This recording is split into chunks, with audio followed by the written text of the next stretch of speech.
Well, hello again.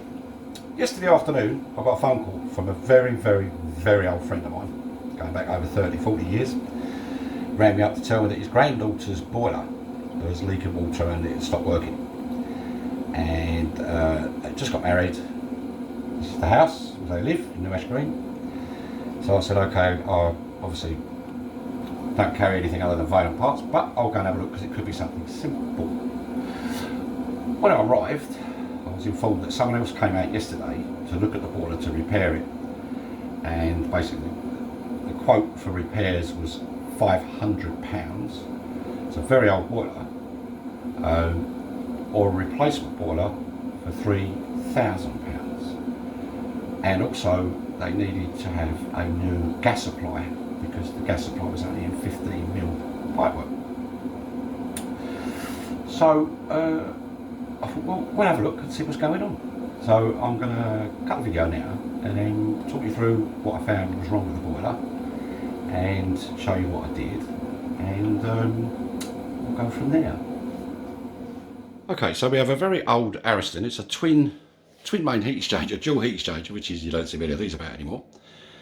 But basically there was water dripping out through the bottom of the boiler onto the worktop, which is where the tools are now.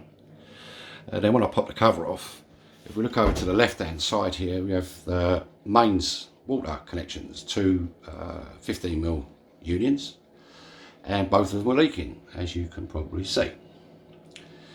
Now it took me probably about 10 minutes to repair those unions, because I basically turned the mains water off, which is just service valve there, it opened the tap there, undid the unions there, and replaced the fibre washers, two 15mm washers, which cost 16p. And this very nice young couple were quoted £500 minimum charge for the repairs to this boiler, and then told that they had to have a new boiler and a new gas supply.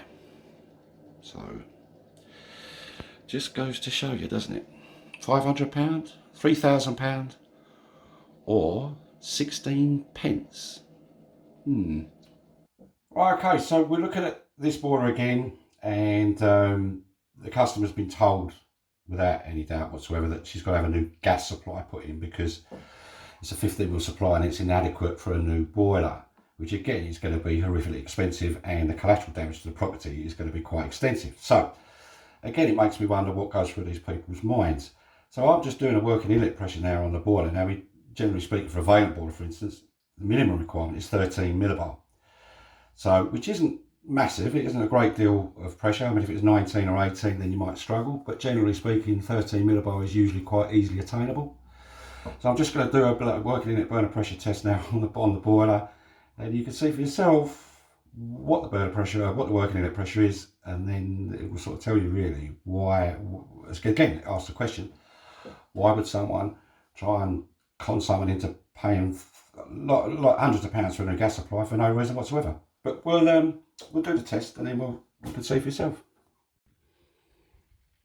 Okay, right, so we've got 23.62 standing pressure on the boiler at the moment. If I operate in hot water mode, which is high burn, so it's using the maximum amount of gas, the boiler fires up, and we have a working inlet pressure pretty steady at 17.5 millibar.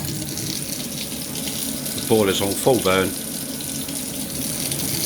so the gas supply to the boiler is more than adequate for this boiler, because this is only running at around about 9 millibar burner pressure, maybe 10 at a push.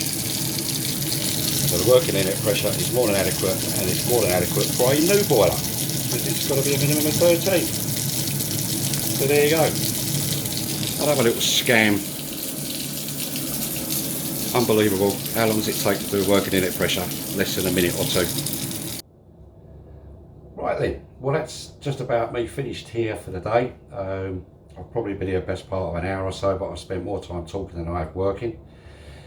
It's taken me probably about 10-15 minutes to actually repair the boiler, and then I left it on test for 10-15 minutes because it's under mains pressure, so I wanted to check the joints to make sure that they didn't leak or they weren't weeping after I left.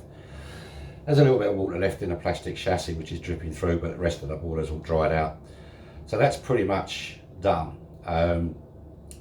at a cost of somewhere between 10 and 20 pence. I mean, the fibre washers, the ones I use anyway, I order them in specifically for boilers, and they are a bit more expensive than your average fibre washer, but they're probably somewhere between 8 and 10 pence each, something like that.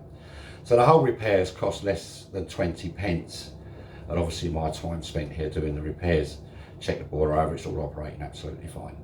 Now, when you compare that to the company that came out yesterday, they quoted £500 to repair the boiler, and then followed up with a quotation of £3,000 to replace the boiler. And obviously they were erring or pressuring my friend's granddaughter and her husband, a new husband, to buy a new boiler. So hopefully now that boiler will keep going for a little bit longer. They can get through the COVID-19 pandemic period of time, hopefully without having to worry about spending £3,000 on a new boiler, or spending exorbitant amounts of money replacing something that hopefully they can do in their own time and when they're ready. So that's it. That's concluding my little visit here today. Little ode to Uncle Terry. I ain't seen you for a long time, tell mate, but I will get round to see you as soon as the pandemic lifts. And you owe me a couple of beers. I'll see you later. Cheers. Bye.